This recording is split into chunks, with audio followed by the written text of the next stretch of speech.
You grow up in Sinaloa. Your mother cleans houses for families who don't learn her name. Your father left before you could remember his face. The only thing he left behind is a chemistry textbook on a shelf in the closet. You open it when you're 9. You don't understand a word, you read it anyway. By 12, you're teaching yourself molecular structures from that book the way other kids memorize soccer stats. You get a scholarship to the state university. Chemistry. You're the only kid from your colonia who's ever set foot on a campus. You're good, not brilliant, but disciplined in a way that makes professors uncomfortable because it reminds them of hunger. You graduate near the top. You apply to pharmaceutical companies, biotech firms, research labs. You get interviews. You don't get callbacks. Your address, your last name, the accent you can't fully sand down. The jobs go to kids whose fathers golf with the hearing managers. You move back home with a degree that costs more than your mother's house and a resume nobody opens. You're stocking shelves at a hardware store when a man named Lowe walks in. He doesn't buy anything. He watches you for a while. Then he asks if you're the kid who went to university for chemistry. In a town this small, everyone knows everyone's business. He says he knows someone who needs a chemist, pays well, cash. He doesn't say what it's for. He doesn't need to. You know what a chemist does in Sinaloa when the job pays cash and the employer doesn't have a website. You tell him no. You go home. You eat rice and beans with your mother. She coughs through dinner. She's been coughing for months. The clinic wants tests she can't afford. You lie in bed staring at the ceiling running the math. Your hardware store check barely covers food. The tests cost 3 months of your salary. Treatment costs a year you don't have. Lowe comes back the following week. Same aisle, same question. You tell him you want to meet the employer first. He drives you. Ranch 40 minutes outside town. Clean property. Dogs. A man named Cardenas is sitting under a moss-white tree drinking horchata. He's maybe 50.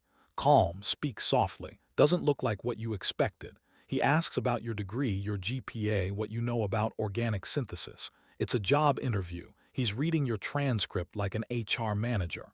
He explains the position. You'd be cooking methamphetamine. The operation currently uses a crude reduction method. The product is inconsistent. Purity around 70%. He wants 95. He wants someone who understands the chemistry, not just the recipe. He offers you $5,000 a month.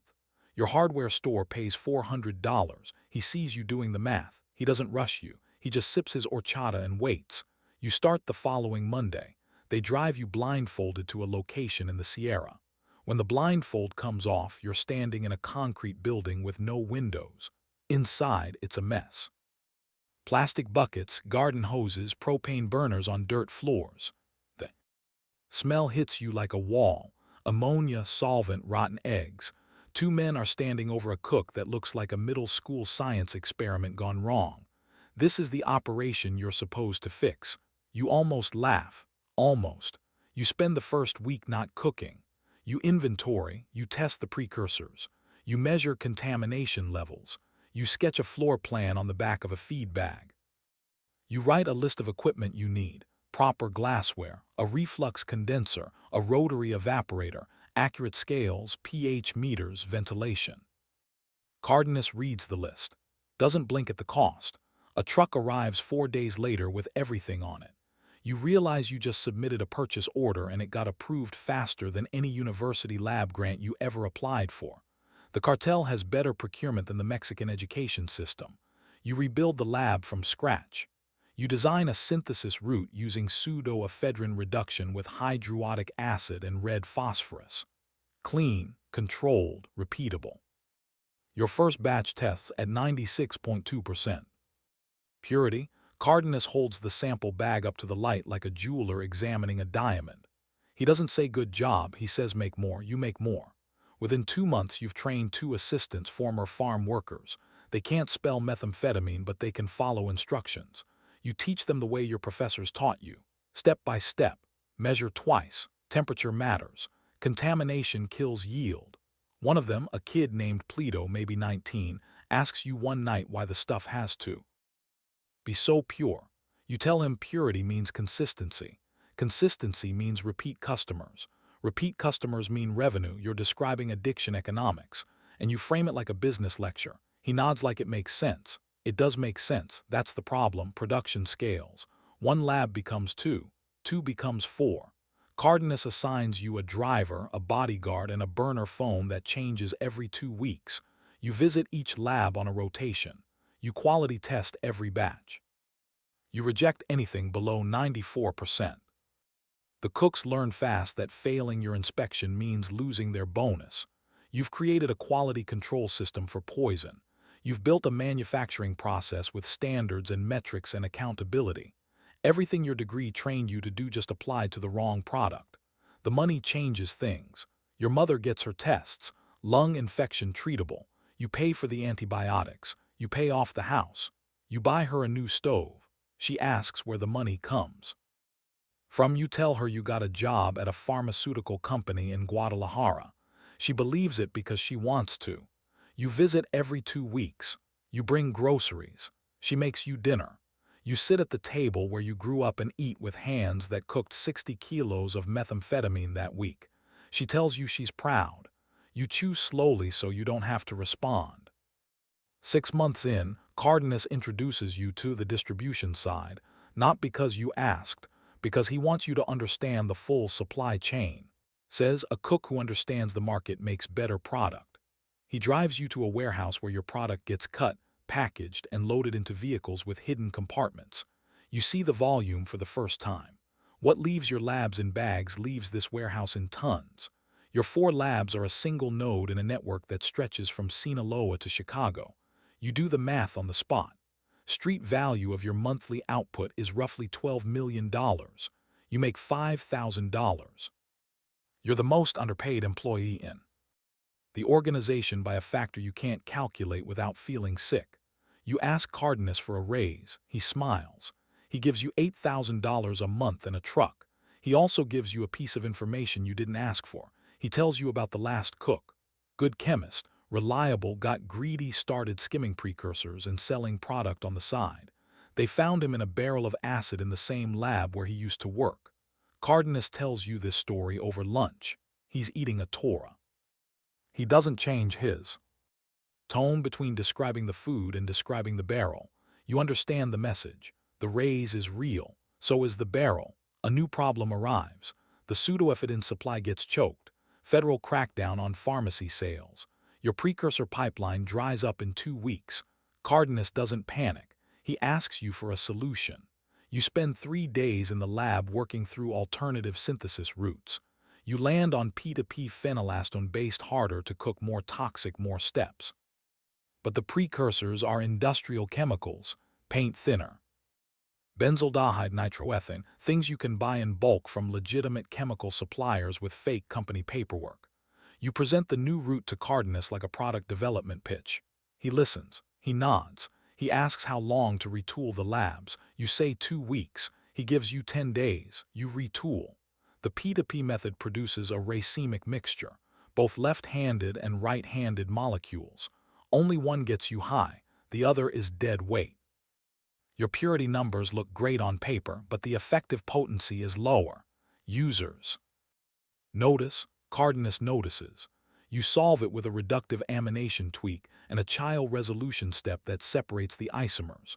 3 extra hours per batch, but the product comes back to 96% effective purity. Cardenas starts calling you El Profesor. You don't like the nickname. It sticks anyway.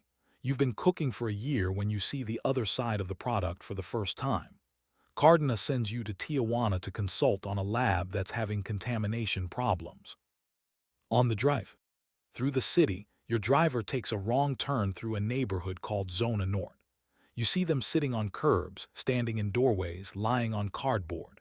Hundreds of people, skin and bone, sores on their faces, eyes that don't track. A woman who can't be older than 25 is scratching her arms raw in front of a pharmacy that has bars on the windows just like your mother's. You look at her, and you see the molecular structure of what you cooked sitting in her bloodstream. You designed that molecule for maximum receptor binding. You optimized it for potency. You quality tested it for consistency, and here it is working exactly as intended. Your driver notices you starring. He says, "Don't think about it, they'd be using something anyway. You've heard that before, you've said it before. It sounds different on this street." You fix the Tijuana lab. You don't take the wrong turn on the way back. Year 2, you're running 8 labs, 40 employees, monthly output that you stop. Calculating because the numbers make your hands shake. You have a system. Every lab has a lead cook you trained personally. You visit each one weekly. You test randomly. You rotate precursor suppliers to avoid pattern detection. You keep no records, everything is in your head. Formulas, temperatures, ratios, supplier contacts, lab locations. You are the database. That makes you valuable. It also makes you a liability. Cardenas gets arrested not by local police. DEA joint operation. Wiretaps informants. The news plays on. The TV at a taqueria. While you're eating breakfast, you watch his face on the screen. The man who drinks horchata under a mosquite tree is now in handcuffs being walked to a helicopter. You put your fork down. Your phone rings within the hour. It's Cardenas's lieutenant. A man named Rodrigo, younger, louder. He tells you nothing changes. Production continues. You answer to him now. Everything changes. Rodrigo doesn't understand the chemistry. He doesn't care about purity. He cares about volume. He wants you to cut the product with MSM to stretch output. You explain that cutting reduces quality. Reduced quality loses premium buyers. He tells you to shut up and cook. You cut the product. Purity drops to 80%. The premium buyers in California and Arizona switch suppliers within a month. Rodrigo blames you. You show him the numbers. He doesn't read numbers. He reads loyalty and you just look disloyal. 2 of your lab leads disappear in the same week. No explanation. Rodrigo assigns replacements. They're not chemists. They're soldiers who can follow a recipe card. One of them nearly blows up a lab by heating a solvent in a sealed container. You arrive to find the building evacuated and the kids standing outside with singed eyebrows asking what went wrong. You explain thermodynamics to a man holding an assault rifle. This is your life now. Bleedo, the 19-year-old you trained on day 1, comes to you at night. He's scared. He says Rodrigo is cleaning house. Anyone connected to Cardenas is a loose end. He says he heard your name mentioned in a meeting, not as a person, as a problem to be solved. He tells you this and then he asks you what to do. He's 21 now. He still asks you questions like you're his professor. You don't have an answer. You tell him to be careful. You think about running. You have money buried in 3 locations, enough to disappear. But your mother is in Sinaloa. Your labs are in your head. And Rodrigo knows both of those things. The DEA contacts you through a back channel you didn't know. A message left at a motel front desk. Simple. We know who you are. We know what you make. We can offer protection. Call this number. You hold the piece of paper for 2 days. You think about the barrel. You think about your mother's cough. You think about the woman in Zona Norte scratching her arms. You think about Pleto asking you what to do. You call the number. The agent on the other end doesn't waste time. He tells you what they want. Lab locations, precursor supply chains, distribution. Routes, Rodrigo's communication patterns. He tells you what they'll give you: immunity, relocation, new identity, your mother included. He tells you how long. 3 months of cooperation, then extraction. You agree. 3 months of cooking meth for a cartel while feeding coordinates to the people who will shut it down. You are simultaneously the manufacturer and the recall notice. The raids come on a Thursday before dawn. All 8 labs hit simultaneously. 43 arrests, 900 kilos of product seized. $14 million in cash. Rodrigo is taken at a safe house in Mazatlan. He's in handcuffs on the news by noon. You watch from the back of a federal vehicle already crossing the border. They put you in a town in New Mexico. Flat, dry, quiet. A rented apartment near a community college. The DEA gives you paperwork for a job as a lab technician at a water treatment plant. You test pH levels and chlorine concentrations. You use the same instruments you use to test methamphetamine purity. The irony doesn't hit you. It just sits there like a rock in your shoe that you stop noticing. Your mother is 2 towns over. New name, new house. You visit on Sundays. She makes dinner. She still coughs sometimes. She asks about your work. You tell her water treatment. She nods. She says it sounds important. She says she's proud. You chew slowly. Pleto didn't make it out.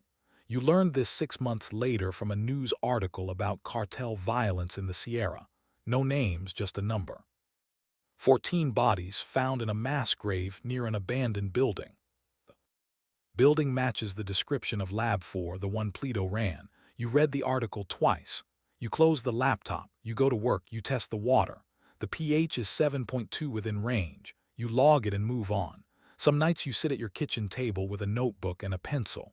You draw molecular structures, not meth, just structures. Caffeine, aspirin, serotonin.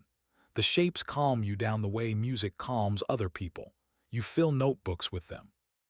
Hundreds of pages of molecules that don't kill anyone. You. Think about the chemistry textbook your father left on the shelf. You wonder if he knew what it would lead to. You wonder if a different book would have sent you down a different road. History, literature, anything. But he left the chemistry book and you opened it. And here you are testing water in a town nobody visits, drawing molecules at a kitchen table, carrying a formula in your head that's worth more than everything you'll ever own. The cartel doesn't run on violence. Violence is just overhead. It runs on chemistry. Every empire needs a builder. Someone quiet, someone smart, someone who can turn powder into money and money into power. The guys with the guns get the headlines. The cook gets a rented apartment and a water treatment job and a notebook full of molecules that don't hurt anyone anymore. That's a wrap for today. This story is fiction, but somewhere right now, a chemistry student with a perfect GPA is stocking shelves because nobody returned his calls. And a man just walked into the store who doesn't need to buy anything. If this one made you think, drop a comment, subscribe for more. See you in the next.